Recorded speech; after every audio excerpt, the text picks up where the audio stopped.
président de la CNGT, monsieur le porte-parole de l'UGTT, mesdames et messieurs les représentants des instances constitutionnelles, du Parlement, de la CNGT, des UGTT, des organismes de la société civile spécialisés dans les droits humains, la liberté d'expression, l'égalité des genres, mesdames et messieurs, les directeurs et représentants du secteur médiatique de la Tunisie, monsieur le représentant de la Fédération internationale des journalistes, monsieur collègue chef de section MENA de la CEDH, de notre commissaire des droits de l'homme, chers collègues et amis.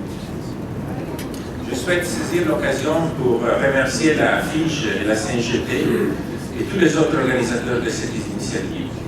Comme vous le savez, en tant qu'organisation des Nations Unies, avec un mandat spécifique de promouvoir la libre circulation des idées par les mots et par les images, l'UNESCO a pour vocation d'accompagner les médias libres, indépendants et pluralistes.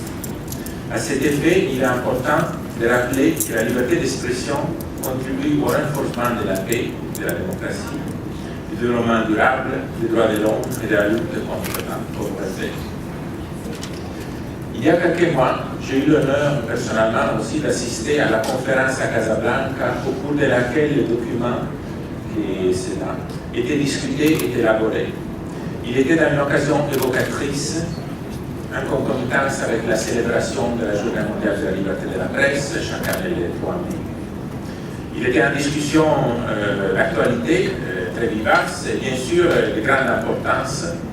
À Casablanca était un dialogue entre les représentants des syndicats et certaines organisations de la société civile de toute la région MENA.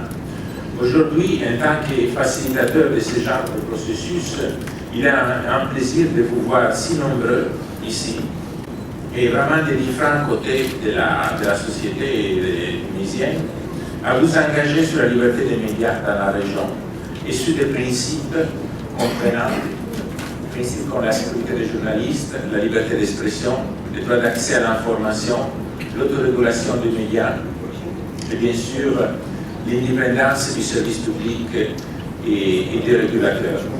Tous des principes universels, comme a évoqué M. le représentant de notre commissariat, et conformes aux normes et standards internationaux. Permettez-moi de dire un engagement de dialogue d'union et collectif. En fait, comme pour l'organisation de tous les droits humains, c'est un travail collectif, ce qui fait partie d'un écosystème complexe avec une importante variété des parties prenantes.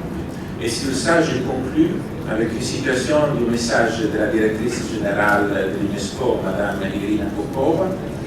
Il y a quelques mois, il a dit, je cite, « J'appelle à l'union en faveur de la liberté de la presse et du droit d'accès à l'information.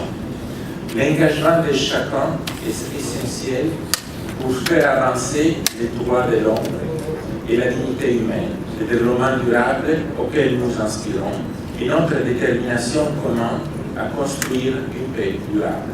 C'est votre droit. » Fin de citation. Merci beaucoup.